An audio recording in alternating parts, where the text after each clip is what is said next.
Olá, bom dia! Oi, pessoal, bom dia! Menino de 9 anos é encontrado morto dentro do banheiro de casa e moradores se revoltam. O carro do padrasto da criança foi queimado, o apartamento da família saqueado.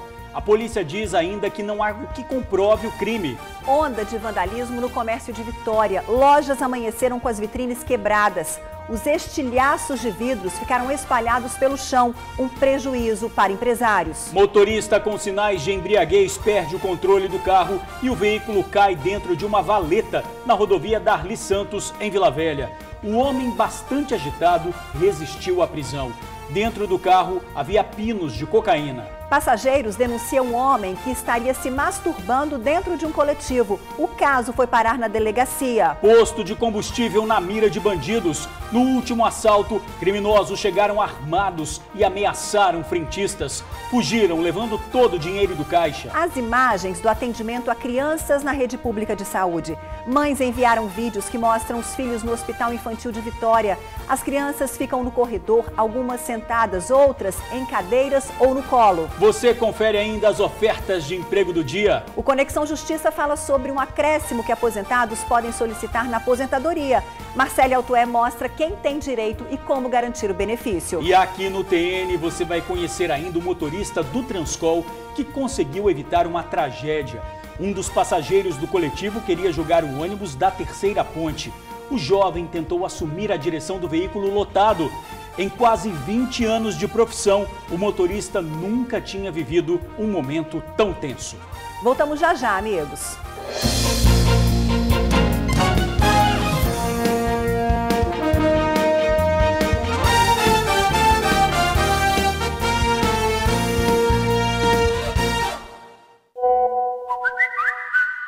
Um motorista com sinais de embriaguez foi preso hoje cedo depois de bater em um carro, tentar fugir na contramão e cair dentro de um valão da rodovia Darli Santos, em Vila Velha. Dentro do veículo, agentes da Guarda Municipal encontraram pinos de cocaína. O jovem de 29 anos estava transtornado e ameaçou tirar a própria vida com uma faca. O veículo foi parar dentro da vala. Dentro dele, agentes da Guarda Municipal de Vila Velha encontraram pinos de cocaína e latas de cerveja. Washington do Nascimento, de 29 anos, estava visivelmente embriagado, mas se recusou a fazer o teste do bafômetro. O acidente aconteceu por volta das 7 horas da manhã. Após bater nesse carro aqui, o motorista tentou fugir pela contramão em plena Darli Santos. Ele retornou logo ali na frente e não se sabe como acabou caindo dentro do valão. Ele perdeu o controle na via, aqui na rodovia Darli Santos, e colidiu na lateral do veículo Siena, onde os dois rodaram na via e pararam sentido na contramão. Posteriormente, o indivíduo aí, o Washington, ele tentou se evadir, transitando pela contramão, onde ele tentou fazer o cruzamento e acabou caindo aqui dentro do valão. Washington também não quis falar com a imprensa. E não é à toa que o motorista está assim, machucado e sujo. Olha só o que ele aprontou antes de ser detido. Deu trabalho para os agentes da guarda. Foi encontrado 2 pinos de substância similar à cocaína e ele está visivelmente embriagado e visivelmente também sobre substância aí psicoativa. Os agentes da guarda ainda tiveram que agir rápido para impedir que o motorista se matasse. Ele se encontrava com objeto pérfuro cortante, pegado aí pelo retrovisor do veículo, e tentava se matar, querendo dizer que queria se matar e tentava correr para o meio da via. Foi quando nós conseguimos aí fazer a contenção do mesmo. O motorista do carro atingido não quis falar sobre o acidente. É um professor que seguia para o trabalho em Cariacica. Que loucura, né? Imagina o susto desse professor. O motorista que provocou o acidente foi levado para a delegacia e a ocorrência ainda está em andamento. Ele só se acalmou depois que foi colocado na viatura. Antes, a gente viu aí que ele resistiu à prisão. Pois é, ele que acabou com alguns ferimentos. Os agentes acreditam que o efeito álcool e cocaína pode ser a causa dessa reação agressiva e do transtorno exagerado a ponto dele querer se matar. Situação grave que poderia ter acabado de uma forma ainda mais trágica se a guarda não tivesse agido rapidamente. Olha, momentos de desespero para 70 passageiros da linha 532. Um rapaz pediu para o motorista parar no vão central da terceira ponte. Ele queria tomar a direção do veículo. Começou a gritar dentro do coletivo. Ficou, Ingrid, descontrolado. Um passageiro segurou o jovem. O condutor foi direto para o terminal de Vila Velha. O acusado ainda quebrou um vidro da porta do coletivo. O motorista conversou com a nossa equipe e disse que o jovem queria jogar o ônibus da ponte com todo mundo dentro. O ônibus estava lotado. Cerca de 70 pessoas, entre elas muitos jovens e crianças, viram toda a confusão. A linha 532 havia saído dessa praça, em Vitória, e estava seguindo para o terminal de Vila Velha. Mas, como conta o motorista do coletivo, a viagem, que até então estava tranquila, terminou com momentos de tensão. Quando ele embarcou, ele sentou em cima do capô ali, eu pedi para ele se retirar, porque não pode, entendeu? Aí ele atendeu meu pedido, só que quando a gente passou o pedágio, quase subindo assim na ponte, ele quase chegando no vão central, ele pediu para mim parar para ele descer. Aí foi aí que eu falei que não podia parar. Aí ele pegou e tentou tomar a direção, falou que ia tomar a direção para jogar o ônibus com os passageiros lá embaixo. Quando eu falei para ele que eu não podia parar ali, aí foi aí que ele começou a agitar. Ele pegou e deu um grito, deu uns 2 gritos. Para que eu vou descer. Aí falou, já que você não quer parar para me descer, eu vou tomar a direção e vou jogar todo mundo. Foi aí que eu pedi, falei, gritei, será que tem alguém que pode me ajudar? E aí teve um rapaz, pegou e segurou ele até no terminal. Foi bem na hora do almoço. O homem estava nesse ponto de ônibus, que é o último para quem vem da Avenida Beira-Mar, no sentido Terceira Ponte. Ele deu sinal, entrou no coletivo e não disse nada. Mas foi só depois de passar por aqui para ter acesso à Terceira Ponte que ele anunciou que gostaria de descer do coletivo e aí começou toda essa confusão. 18 anos de profissão, já vi várias coisas, já passei por várias coisas, entendeu? Mas hoje foi o pior, porque em cima de uma ponte é complicado, entendeu? Se fosse em outro lugar, dá para me parar o ônibus, entendeu? E parar, esperar, chamar a polícia, mas como é que eu vou parar em cima de uma ponte, um ônibus cheio de passageiros? Você imagina o pânico que ia ser. Depois de conseguir chegar no terminal de Vila Velha, o motorista acionou os fiscais que trabalham no local. Ainda bastante irritado e em surto, o homem desferiu um chute contra a porta do coletivo. Começou a xingar as pessoas, fazendo careta. Aí teve umas moças lá, cobradoras, e os rapazes também, fiscal, que ligando para a polícia, podia ligar para a polícia, porque ele também ia ligar e não ia dar nada isso, porque a família detendia ele e tal. O rapaz que provocou toda a confusão foi encaminhado para o DPJ de Vila Velha, mas deverá passar por um tratamento psiquiátrico. Para o motorista fica o desejo de que, apesar do problema, tudo fique bem. Espero que não aconteça isso mais, entendeu? Principalmente com ele, porque ele é novo, né? Ele tem a vida inteira pela frente aí, ele vai ver que talvez a família, o pai, a mãe não sabem, né? O que está se passando, né? Deus ajuda que ele segue em frente, entendeu? Que ele para com esse jeito, né, que ele tem, né, de se é que é doença, que seja tratado, entendeu? Que motorista do bem, hein? Pois é, agora você imagina, Ingrid, o desespero desses passageiros. No vão central da Terceira Ponte, um jovem surta, quer tomar a direção e jogar o ônibus lá de cima. Um momento aí muito delicado, complicado, né? Põe complicado nisso. Agora, por outro lado, você tem a calma do motorista, que pelo que a gente viu na reportagem, fez toda a diferença. O equilíbrio, se mantendo firme, sem perder o controle. A própria fala do condutor, no final, reflete isso. Deseja o tratamento para o jovem. Pois é, vamos nos colocar no lugar dele. Não é fácil você estar conduzindo um ônibus com 70 passageiros e de repente vem um descontrolado querendo jogar o coletivo lá de cima.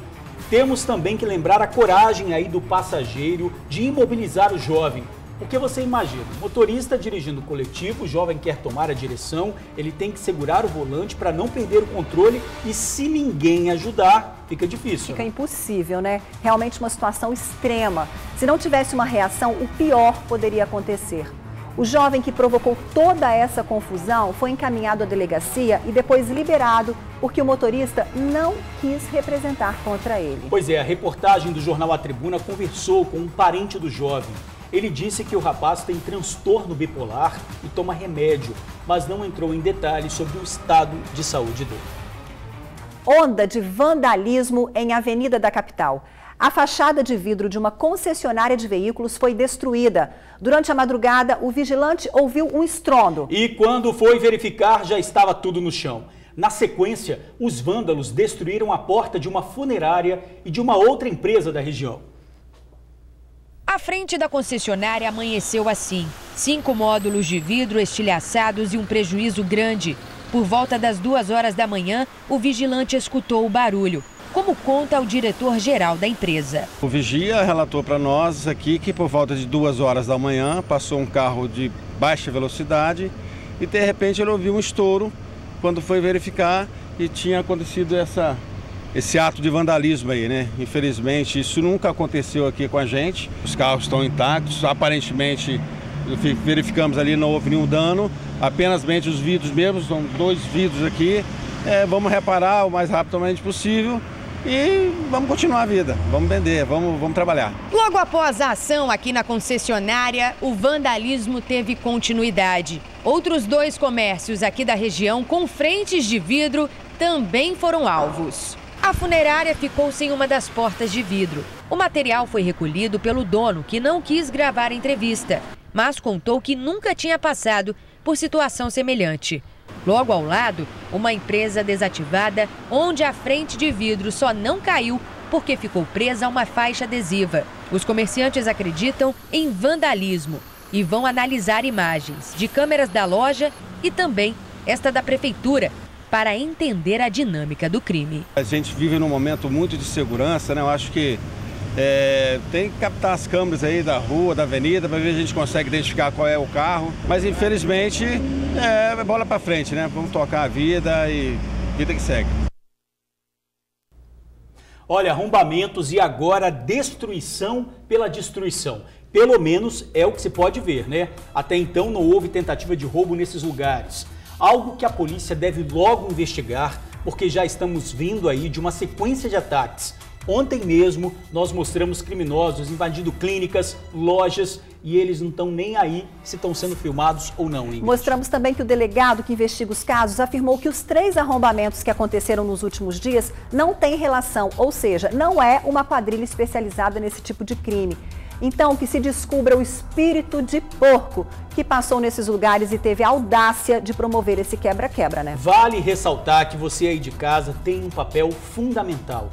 Se souber de alguma coisa, ligue para o Disque Denúncia 181. Há ainda também a denúncia pela internet, disquedenuncia181.com.br. E não acabou não, daqui a pouquinho você vai ver a ação de vândalos contra uma igreja em Vila Velha. E o que diz a polícia ao vivo sobre essa onda de arrombamentos. Olha, a gente viu atos de vandalismo, destruição a comércio. Na Avenida Expedito Garcia, em Campo Grande, Cariacica, o alvo dos criminosos foram celulares e eletrodomésticos de uma loja. Os bandidos renderam os funcionários que foram feitos reféns e saquearam o estabelecimento. A loja foi alvo dos bandidos quando os funcionários se preparavam para fechar o estabelecimento. Eles foram rendidos e levados para dentro. Os assaltantes ficaram no local por 1 hora. Saquearam os estandes, de onde levaram 40 celulares, 10 tablets, 5 televisores, 4 notebooks e um micro-ondas. Em seguida, fugiram pela porta de trás. Câmeras de vídeo monitoramento da região podem ajudar na identificação dos criminosos. Na mesma avenida onde a loja foi roubada, uma clínica foi arrombada e a ação flagrada pelas câmeras. Ontem, o alvo foi uma clínica em Laranjeiras, na Serra, arrombada pela 3ª vez este ano. A ação também ficou gravada nas câmeras de vigilância. Pois é, na hora que os bandidos chegaram, a família do gerente tinha acabado de chegar para buscá-lo. Também foram rendidos a família e os 2 filhos de 3 e 7 anos. Nossa, já imaginou? No momento em que ele se preparava para fechar a porta, os bandidos entraram por baixo e levaram o que puderam. Enquanto uns saqueavam, outros esperavam do lado de fora. O caso está sendo investigado. Até agora, ninguém foi preso. O assalto num posto de combustível em Colatina. Os criminosos chegaram de carro e estacionaram perto da bomba de combustível. Logo depois, anunciaram o assalto. Um deles, de boné vermelho, já sai do carro apontando a arma para um frentista. O outro revista o trabalhador. Depois, os bandidos roubam todo o dinheiro do caixa. Eles fugiram em direção a João Neiva. A polícia foi acionada, fez buscas, mas não conseguiu localizar os criminosos. Quem tiver informação, ligue para o Disque Denúncia 181. Agora as imagens do ataque de criminosos numa lotérica em Boa Esperança, noroeste do estado. Os bandidos chegam de moto, enquanto um fica parado em frente ao estabelecimento, o outro, ainda armado e com capacete, entra no local e começa a abordar os clientes na fila. Ele tenta entrar na área dos caixas, que é blindada, mas não consegue. Depois recolhe jogos, celulares e dinheiro das vítimas. A polícia disse que depois do crime, os bandidos fugiram pela rodovia ES 130. A moto usada no assalto foi roubada em Nova Venécia.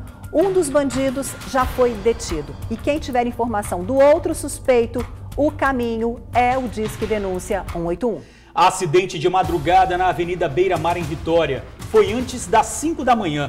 O motorista desse Fiesta branco perdeu o controle do veículo e bateu no poste em frente ao Clube Saldanha da Gama. A frente do carro ficou bastante destruída. O condutor deixou o local. Uma testemunha disse que ele saiu do veículo sem ferimentos graves. Agentes da guarda sinalizaram o trecho. Passageiro é detido depois de se masturbar dentro de um ônibus. Uma jovem viu a cena e chamou a atenção dos outros passageiros. Apesar do tumulto, o homem continuou a praticar o ato obsceno. A polícia foi chamada e ele acabou na delegacia. O homem de 62 anos embarcou na linha 509, no terminal de Campo Grande, em Cariacica. Segundo testemunhas, ele percorreu quase 7 quilômetros se masturbando dentro do coletivo, ao lado de uma passageira. Essas jovens presenciaram a cena. A estudante de 23 anos foi a primeira a ver o homem em ato obsceno. Eu entrei no ônibus, parei do lado dele, eu reparei que ele estava mexendo no zíper da calça, só que eu achei que ele estava só tentando ajeitar, fechar a calça. Quando o ônibus entrou no terminal de Jardim América, eu vi que ele tirou o órgão dele para fora e colocou a camisa por cima, mas dava nitidamente para ver que ele estava se masturbando. As testemunhas relataram que durante o trajeto pediram para que o motorista parasse o ônibus. Como ele não interrompeu a viagem, os próprios passageiros tomaram atitude. Verbalizaram contra o homem, impediram que ele saísse do ônibus e acionaram a polícia. Quando a gente falou o que estava acontecendo, eles começaram a ficar revoltados. O que eu achei interessante foi que a reação do pessoal foi bem positiva, no sentido de ajudar a ver o que estava acontecendo, de não deixar ele descer, porque eu queria que ele saísse de perto. Só que aí quando alguém falou, não, tem que chamar a polícia, aí realmente mudou a situação. A polícia militar parou o coletivo na praça de Jucutuquara, em Vitória. O homem foi levado para o DPJ. No local, ele pronunciava palavras sem sentido. Olha que situação, hein? Testemunhas estão sendo ouvidas na delegacia e o suspeito pode responder pelo crime de importunação sexual. Gente, que doença, hein? Já não basta o ônibus lotado, a insegurança diária e ainda precisar encarar homens se masturbando em coletivo? É ridículo, é difícil demais, né? Sem dúvida. Olha, a polícia investiga a morte de um menino de 9 anos em Cachoeiro de Itapemirim, no sul do estado. A criança foi encontrada desacordada dentro do banheiro de casa. Foi socorrida, mas não resistiu. Mesmo sem saber o motivo da morte, revoltados, vizinhos colocaram fogo no carro da família do garoto. O veículo estava estacionado na frente de um dos prédios do condomínio quando foi incendiado. O veículo ficou completamente destruído. Populares também invadiram o apartamento do casal, depedraram e saquearam o local. A mãe e o padrasto do menino não estavam na residência. O delegado que investiga o caso, Felipe Vivas, disse que ainda não há confirmação sobre a causa da morte da criança e aguarda o resultado do laudo da perícia. O padrasto do menino prestaram depoimento e foram liberados.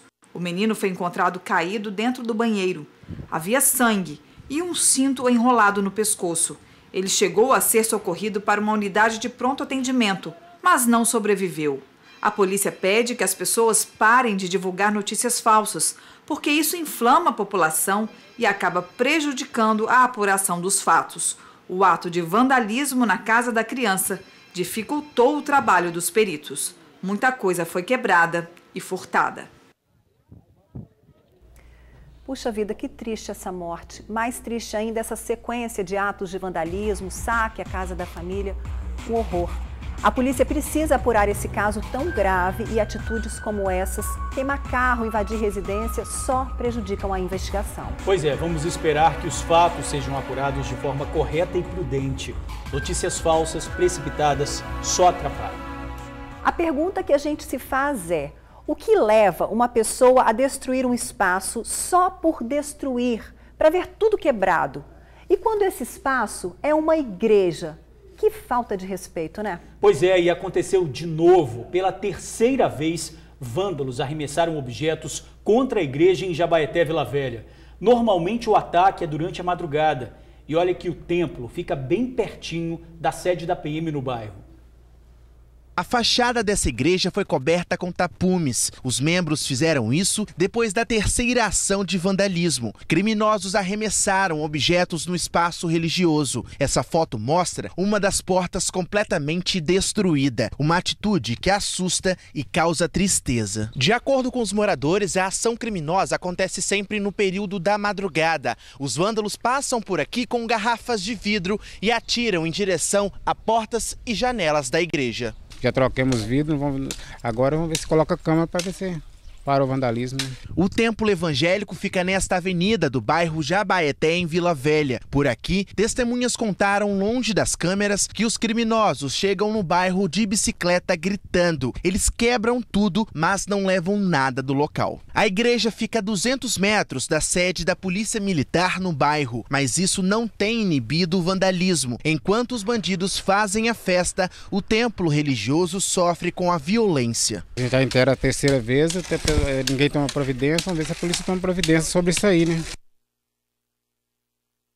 Olha, incrível a gente mostrar esse espírito destruidor de gente que provoca o prejuízo quebra-quebra simplesmente por destruir. Moradores afirmaram que os vândalos passam de bicicleta, arremessam objetos contra os espaços e saem sem roubar nada. Já que imaginou? Intolerância. É assustador e uma afronta. Assustador pela falta de respeito com a igreja, com os fiéis, com os moradores que procuram o templo. Afrontoso porque tudo acontece a 200 metros da sede da Polícia Militar no bairro Jabaeté. Que a polícia descubra quem são esses vândalos para dar um basta nisso tudo. Pois é, a PM disse que atua no bairro dia e noite e conta com a ajuda da população para denunciar esses vândalos. Ressalta que todos os casos devem ser registrados para que as ações de planejamento sejam mais eficazes.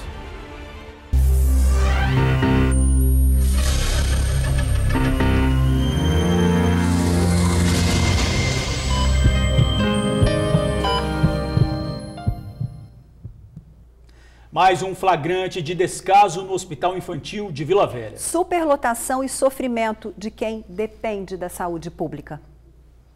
No vídeo enviado pela mãe de uma criança internada na unidade, vemos pacientes no corredor, sentados em cadeiras ou no colo. Uma cena que a gente está sempre mostrando aqui no TN. O IMABA de Vila Velha, Hospital Infantil de Vila Velha, é o que está acontecendo. Mães em pés aqui, porque não tem outra situação, as crianças deitadas numa cadeira dura dessa, sem condições, como se fossem bichos, né? Isso aqui eles falam que é internação. Minha filha está internada, deitada nas cadeiras. Se a gente não abrir a boca, não divulgar para a imprensa pode nos ajudar, a gente sozinho não consegue não. Faltam leitos e esperar nessa situação é o que resta às crianças com os mais diferentes tipos de doenças, todos misturados, à espera de uma vaga, de um atendimento mais digno. A superlotação no IMABA não é de hoje e, infelizmente, pode se repetir nos próximos dias, meses. Mas até quando? Aí a gente não sabe, né? A boa notícia é que a mãe que fez a denúncia e outras que esperavam conseguiram uma vaga melhor. A direção do hospital admitiu a superlotação. Disse que ontem todos os leitos do pronto-socorro, enfermaria pediátrica e UTI estavam ocupados. A demanda foi muito alta. Disse que ainda que o vídeo mostrou a sala de observação onde ficam os pacientes que estão aguardando atendimento ou precisam ser reavaliados. Um jardim zoológico em Vila Velha, de bichos nada legais. Pois é, no começo da semana nós mostramos o vídeo de uma cobra na orla de Itaparica, em Vila Velha. Na verdade, moradores estão assustados com o aparecimento de vários animais na região.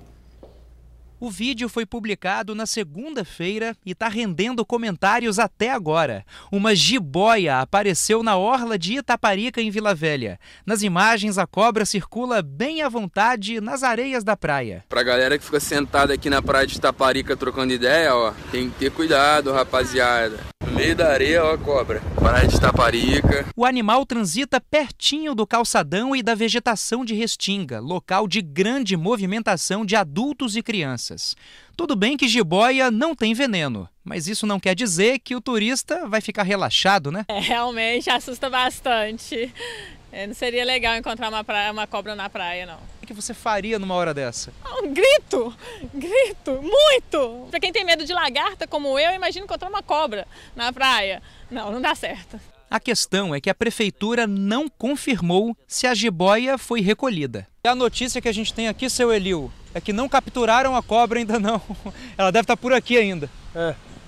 Bom, então temos que procurar essa cobra, temos que achar ela, porque não pode ficar aqui uma praia dessa onde muita gente vem para brincar e tem uma cobra. Lembrando que em junho a gente mostrou uma infestação de ratos no calçadão da praia de Itapuã, também em Vila Velha, bem aqui pertinho. Para o presidente da Associação dos Quiosqueiros, essa coisa dos animais invadirem a praia está ficando cada vez mais comum. Está virando um fato corriqueiro, não é a primeira vez, né, é a segunda. Então tem aparecido outros animais aqui, tipo ouriço cacheiro, gambá. Temos incidência grande de rato no mato, barata, temos coruja. Daqui a um dia temos jardim zoológico aqui, né? Mas e agora? O que fazer para que ocorrências como essa não se repitam? A prefeitura e os serviços ambientais de proteção ambiental, isso é uma questão deles. Mas mesmo assim vai continuar acontecendo. Vai porque é uma área muito grande que temos aqui de proteção. O turista vai embora, né? Se vê uma cobra, ele sai correndo. Ninguém quer ver esse bicho, não. Todo mundo tem pavor, né? Temos que achar ela nesse mato aí, não vamos procurar, né? Quem que não sai correndo, né, gente? Um horror. Jardim zoológico de cobra, rato, barata, gambá na praia. Fala sério, ninguém merece. Pois é, pela quantidade é perigoso até os ratos comerem a cobra, né? Pela quantidade de ratos que tem no lugar. A prefeitura diz que não recebeu solicitação. Caso a cobra apareça, pede que seja acionada pelo 162. Olha, o Fala Doutor de hoje trata de uma doença que, na verdade, é um defeito genético do nosso colágeno. É a doença dos ossos de vidro. 20 mil brasileiros são afetados e aqui no estado, cerca de 200 pacientes. Pois é, Jorge, pacientes como o Fofo Heitor e a guerreira Isabelle. Veja como eles convivem com a doença e mantêm a qualidade de vida e o sorrisão no rosto.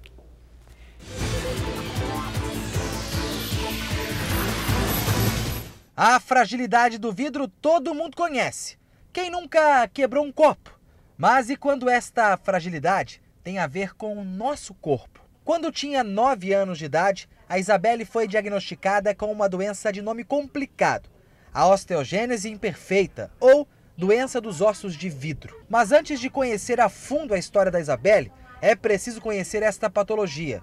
Fala aí, doutor. Uma doença genética que altera o colágeno e isso vai dar como fator principal a fragilidade óssea. Voltando à história da Isabelle, quando ela era bem novinha, a doença fez com que o fêmur dela quebrasse 3 vezes. Foi bem difícil, né? Porque eu tive que me privar de muitas coisas, né? As crianças brincavam na rua e eu não podia porque eu estava em cima da cama, ou engessada, ou em recuperação, mas eu sempre tive muito apoio da minha família, minha mãe, o meu pai, a minha irmã sempre estiveram comigo me dando toda a força. Lembra que o ortopedista explicou que a patologia é genética? Pois é, o sobrinho da Isabelle também foi diagnosticado com a osteogênese imperfeita. Ele tem quase a mesma idade que a tia tinha quando descobriu a doença. No joelho e nas costas. Eu tomo remédio e paro de pular, porque eu pulo muito. E se quebrar é ruim, né? Vai doer. É uma doença com sintomas característicos, como explica o especialista. Normalmente, você tem, como é um fator hereditário, alguém na família pode ter. O problema é quando isso é isolado, uma mutação isolada. Então esse é um caso que realmente é mais difícil fazer o diagnóstico.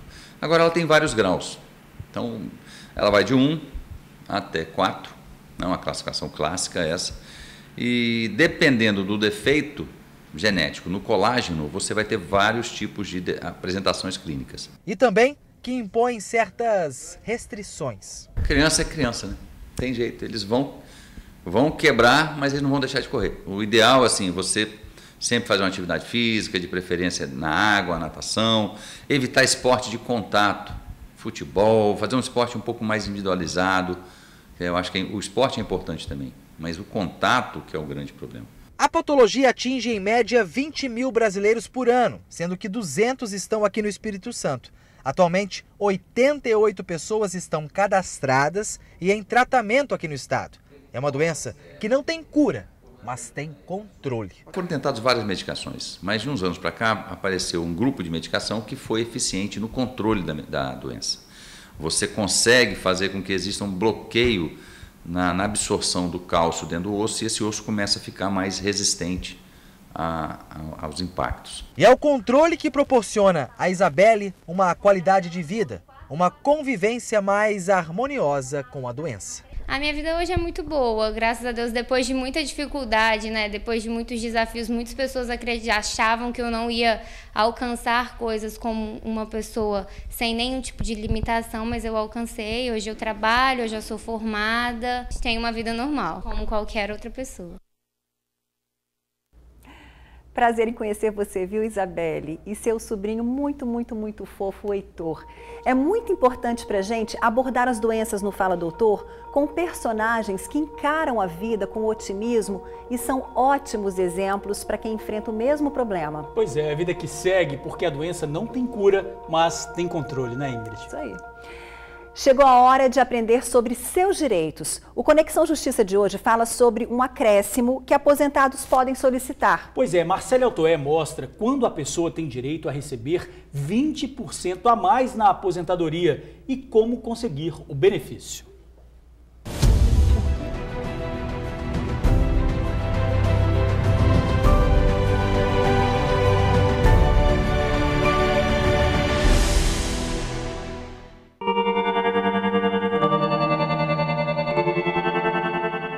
Direito que poucos conhecem. Você sabia que muitas pessoas que dependem de outra podem pedir um acréscimo de 25% na aposentadoria? Esse benefício era concedido apenas para aposentados por invalidez, mas recentemente o STJ mudou esse entendimento. Agora, os outros aposentados também podem requerer esse acréscimo. É isso mesmo, doutora? Isso mesmo, Marcele. As demais segurados, né, as pessoas que são aposentadas, tanto por idade, por tempo de contribuição ou em atividade especial, podem requerer o benefício, né? Podem requerer esse adicional de 25% nas aposentadorias. Mas para isso a gente tem requisitos, né? O requisito é que a pessoa precise de um acompanhamento de uma outra pessoa, um acompanhamento de forma permanente de uma outra pessoa.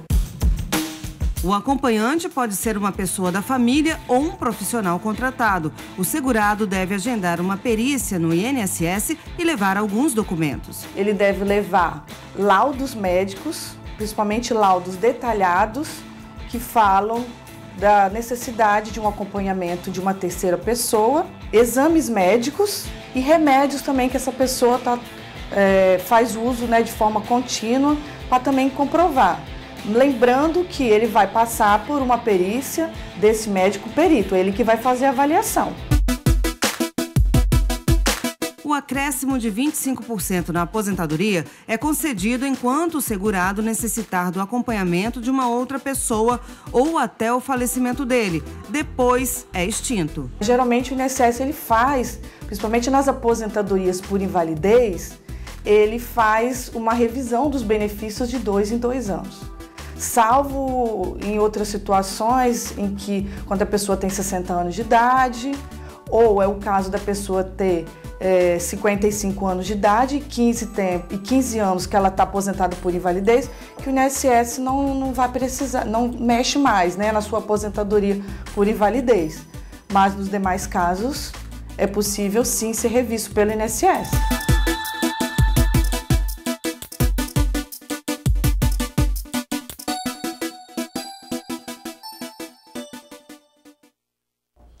Pois é, e caso o INSS negue o benefício, a pessoa pode recorrer no próprio órgão ou na Justiça. Para isso, pode contratar um advogado ou procurar a Defensoria Pública da União. E você, hein? Também tem dúvidas dos seus direitos? Mande pra gente no conexãojustiçatn@gmail.com ou na página profissional da Marcele no Facebook, Marcele Autoé Oficial. No início do TN, nós mostramos a onda de vandalismo em Avenida da Capital. A fachada de vidro de uma concessionária de veículos foi destruída. Durante a madrugada, o vigilante ouviu um estrondo. E quando foi verificar, já estava tudo no chão. Na sequência, os vândalos destruíram a porta de uma funerária e de outra empresa da região. Modalidade de crime que assusta e provoca prejuízo para comerciantes. E a polícia fala sobre essa onda de arrombamentos na Grande Vitória. Quem tem os detalhes ao vivo é o repórter Fábio Melo. É como a gente já falou, né? Tanto prejuízo para comerciantes. Boa tarde, Ingrid. Boa tarde, George. Falamos sim sobre isso. A gente está aqui agora com o Coronel Souza Reis, ele que é o comandante do Policiamento Ostensivo Metropolitano, para trazer alguns dados sobre esses arrombamentos. Apesar disso aí que a gente viu, vandalismo, lojas arrombadas, os dados da polícia apontam que tem uma redução, existe uma redução no número de casos envolvendo crimes como esse, não é isso, Coronel? Isso, exatamente. Nós temos uma redução de 3 meses consecutivos nos crimes de roubo em comércio, isso a partir da parceria que nós começamos a fazer com a FEComércio. Hoje, todas as unidades da Polícia Militar da Grande Vitória fazem reuniões periódicas com os comerciantes. Além disso, nós temos a Patrulha da Comunidade, que é um tipo de policiamento voltado para o comércio em horário comercial, que realiza visitas tranquilizadoras, trata de assuntos relativos à segurança com os próprios comerciantes. Nós realizamos esse ano mais de 24 mil visitas. É óbvio que quando você mostra a imagem, quando você fala com a pessoa que foi vítima do ato de violência, isso se sobrepõe a qualquer número que a gente possa dar.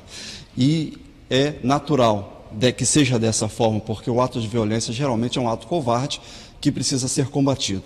Mas a Polícia Militar, com os recursos que tem, com as operações que tem conseguido êxito na redução desse tipo de crime. É óbvio que nós precisamos avançar e estamos juntos com a FEComércio e os comerciantes buscando alternativas para diminuir ainda mais esse índice. Agora, Coronel, nós acompanhamos durante o TN alguns casos, um assalto em uma loja de eletrodomésticos em Campo Grande, acompanhamos também sobre esses atos de vandalismo e teve também um arrombamento, também nessa madrugada, em uma outra loja de eletrodomésticos no centro da capital. Sobre esses atos de vandalismo, o senhor falou sobre o combate aos arrombamentos. Mas o ato de vandalismo é uma coisa que tem que partir também das próprias pessoas, né? É uma questão de caráter, de postura. Olha, nós temos falado sobre isso. É necessário que haja um retorno da discussão das causas da violência em relação à segurança pública, porque a Polícia Militar, ela não pratica a violência, ela não é geradora de violência, ela combate essas causas. E essas causas, muitas vezes, elas têm origem na família, no seio familiar, crianças que estão crescendo sem a orientação devida dos pais, tem origem também na má qualidade da educação. Nós percebemos que quando nós prendemos jovens e adolescentes ligados ao crime, eles têm famílias desestruturadas, têm baixo índice de escolaridade, tem poucas questões de perspectiva de oportunidade. Então nós estamos falando muito mais de valores, de civilidade, de comportamento em que toda a sociedade deseja que as pessoas respeitem uns aos outros, respeitem o patrimônio público e o patrimônio privado. É isso. Muito obrigado, Coronel. A gente volta para o estúdio. Vamos continuar durante a tarde acompanhando os desdobramentos. A Polícia Civil também conversou conosco. Você vai acompanhar os detalhes no TN segunda edição. E está em busca dessas pessoas que estão envolvidas nesse arrombamento dessa madrugada, levantar todos os dados. Uma dessas pessoas foi presa e os detalhes você confere no nosso segunda edição. Eu volto ao estúdio, Ingrid e George. Obrigada, Fábio. Importante também a denúncia, né? e ações talvez durante a madrugada, porque a gente percebe, nós mostramos aí ao longo do jornal inúmeros arrombamentos, inúmeros mesmo, e eles normalmente acontecem durante a madrugada. Então fica aí para a polícia fazer abordagens mais frequentes, surpreender esses vândalos durante a madrugada. Pois é, a polícia falou em redução do número, mas também assusta a audácia desses bandidos. Né? Tudo bem, o número diminuiu, mas cada vez eles estão ficando mais audaciosos. Então tem que ver para combater isso daí também.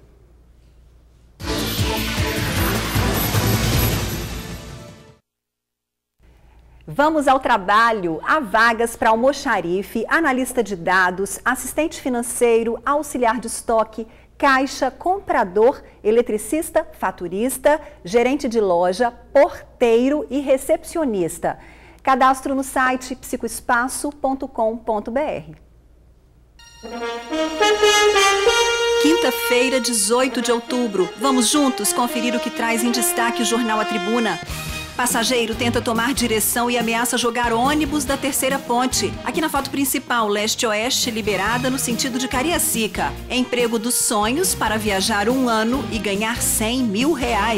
Noivos assaltados em Vila Velha ficam sem convites de casamento e carro. O pôster do campeão da Copa do Brasil. Salão com 5 mil ofertas para comprar casa própria a partir de R$124 mil.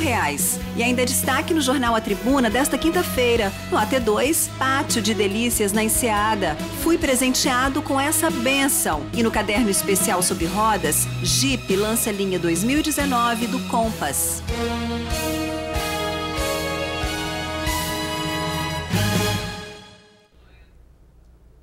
O TN volta rapidinho com os destaques do dia. Uma edição marcada por histórias de violência e também por momentos de tensão dentro de um coletivo do Transcol. Agora 12h29. Antes de encerrar o TN desta quinta-feira, vamos ao giro de notícias que você viu na edição de hoje. Em Cachoeiro de Itapemirim, um menino de 9 anos foi encontrado morto dentro do banheiro da casa dele. O menino tinha um cinto amarrado ao pescoço. Mesmo sem a conclusão da investigação da morte, o carro do padrasto do estudante foi queimado na porta do condomínio onde a família mora. O apartamento também foi saqueado, uma revolta dos moradores. Eles acreditam que o menino foi assassinado, mas a polícia alerta que não há nada que comprove o crime por enquanto. Um caso triste demais, qualquer que seja o desfecho das investigações. Onda de vandalismo no comércio de Vitória. Vitrines de lojas foram quebradas a pedradas. Esta concessionária na Avenida Vitória teve grande prejuízo. Os vidros ficaram estilhaçados no chão. A funerária também ficou com uma das portas quebradas. E nem a igreja escapa da ação destruidora. E a imagem de um motorista do Transcol que teve o seu dia de herói. Ele conduzia um ônibus da linha 532 lotado quando um passageiro entrou em surto em cima da terceira ponte. O jovem tentou assumir a direção do ônibus. Queria descer de qualquer jeito. O motorista continuou firme. Em quase 20 anos de profissão, ele nunca tinha passado por uma situação tão tensa. Ele conseguiu chegar ao terminal de Vila Velha, onde a polícia foi acionada. O passageiro chegou a quebrar o vidro da porta do Transcol. O jovem prestou depoimento e foi liberado. Parabéns ao motorista pelo profissionalismo e segurança para administrar esse conflito. Ali estava em jogo a vida de muitas pessoas e tudo terminou bem, graças a Deus. E a gente fica por aqui, lembrando que o TN conta com a sua participação para deixar o nosso telejornal sempre pertinho de você. Envie fotos e vídeos dos problemas que você quer denunciar no seu bairro. Histórias curiosas. Queremos ter os amigos do TN sempre por perto. Sempre. Obrigada pelo carinho e audiência. Beijo e até amanhã. Eu te espero logo mais às 5:55 da noite no Tribuna Notícias, segunda edição. E agora tem ela, Débora Moraes, no Ronda Geral.